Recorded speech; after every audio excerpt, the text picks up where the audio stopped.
Okay, let's talk about walking. We all think of it as this super simple, amazing exercise, right? Especially as we get older. But here's the thing.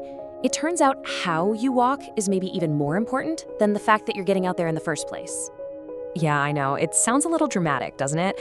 But honestly, a lot of us are making these tiny little mistakes on our daily walks. And over time, they can actually cancel out the benefits, or worse, cause new issues with our joints or our posture. The good news, they're super easy to fix. So, here's what we're gonna do. We'll quickly talk about why walking is so key after 50. Then we'll jump into the 7 big mistakes, covering things like starting too fast, posture, shoes, consistency, even how you use your arms. Oh, and you're definitely gonna wanna stick around for number 7. It's a big one of the most overlooked issues that doctors see all the time.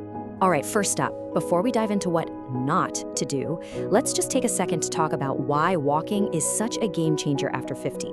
Because, the stakes get a little higher, but the rewards, they get way bigger too.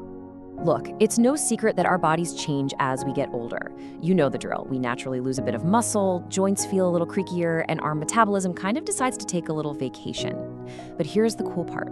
Walking is like the perfect antidote. It fights back against all of that stuff. It keeps your muscles engaged, your joints lubricated, and even supports your memory by boosting blood flow. It's an incredible tool if you use it the right way. Okay, you ready?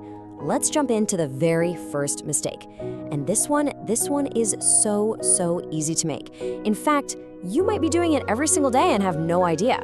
And here it is. Number 1, the cold start. Basically, jumping out the door and going full speed right from step 1. Think about it. We step outside, we're motivated, and we just go. We hit our brisk pace right away. But that's like starting a car in freezing weather and immediately redlining the engine. It's a total shock to the system. Your muscles aren't ready, your heart rate goes through the roof. The solution is so simple though. Just ease into it. The first, say, 3 to 5 minutes, make it a slow, gentle stroll. That's all it takes to wake your body up and get it ready for the real work. All right, so once you're warmed up, what's next? Well, our next 2 mistakes are all about your foundation. I'm talking about your posture and, maybe just as important, what's on your feet. So let's talk mistake number 2, bad posture. You know exactly what this looks like, right? The tech neck walk. Head forward, staring at the ground, shoulders all hunched up. That puts a crazy amount of strain on your neck and back, but it also does something else. It kind of squishes your lungs, so you're not getting as much oxygen, which means you get tired faster. So try this little trick on your next walk. Imagine there's a string attached to the very top of your head, gently pulling you upward. Let your shoulders drop, look ahead, not down, and feel the difference. It's huge. And speaking of your foundation, that leads us right into mistake number 3, your shoes, or more specifically, wearing the wrong ones. Your shoes are literally the only thing between you and the hard pavement. They're your shock absorbers, and that becomes so important as we get older. If your shoes are old and worn out, all that impact goes straight up into your knees, your hips, your back. So here's what to look for. It's pretty simple. You need 3 things. Good cushioning to absorb that impact, some decent arch support to keep your foot stable, and a sole that can actually bend and flex with your foot as you walk. Okay, so we've got our warm-up, our posture, and our shoes sorted. Now let's talk about the rhythm of your walking habit itself with mistakes 4 and 5. And number 4 is a big one, not being consistent. A lot of us are weekend warriors, right? We think if we go for one super long 90-minute walk on a Saturday, we're covered for the week. But that's not really how our bodies work. Our bodies love routine, and this chart shows it perfectly.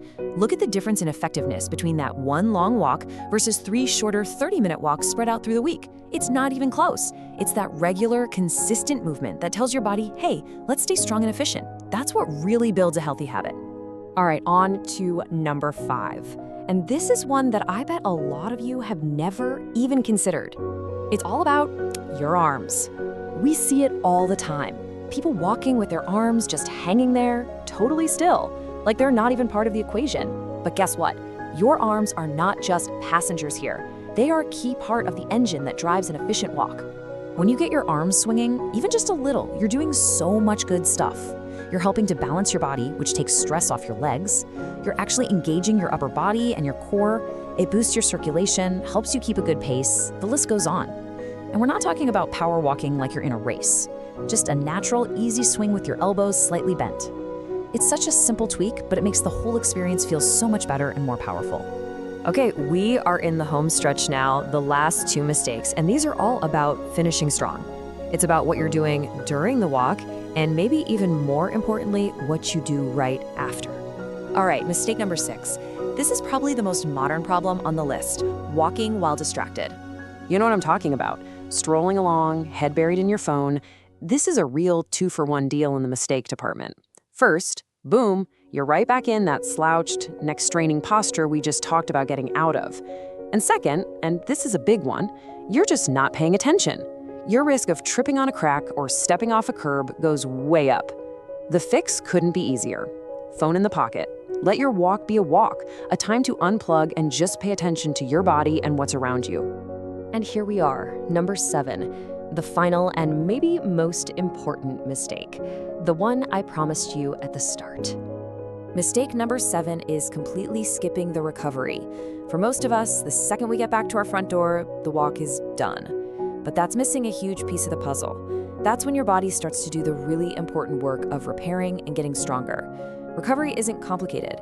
It just means a few key things: drinking some water, doing a couple of light stretches, and not being afraid to take a day off now and then. Your walk isn't just the walk itself. It's a cycle of moving, recovering, and then getting stronger for the next one. So, there you have it. 7 common mistakes. Now let's wrap this up by putting it all together and shifting how we think about our daily walk. This, right here, is what it all boils down to.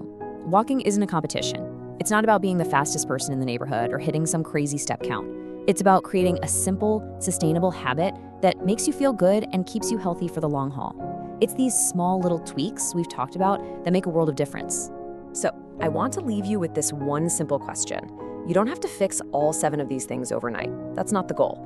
Just think, what is the one small thing you can change on your very next walk? Will you warm up for a few minutes? Will you focus on keeping your head up?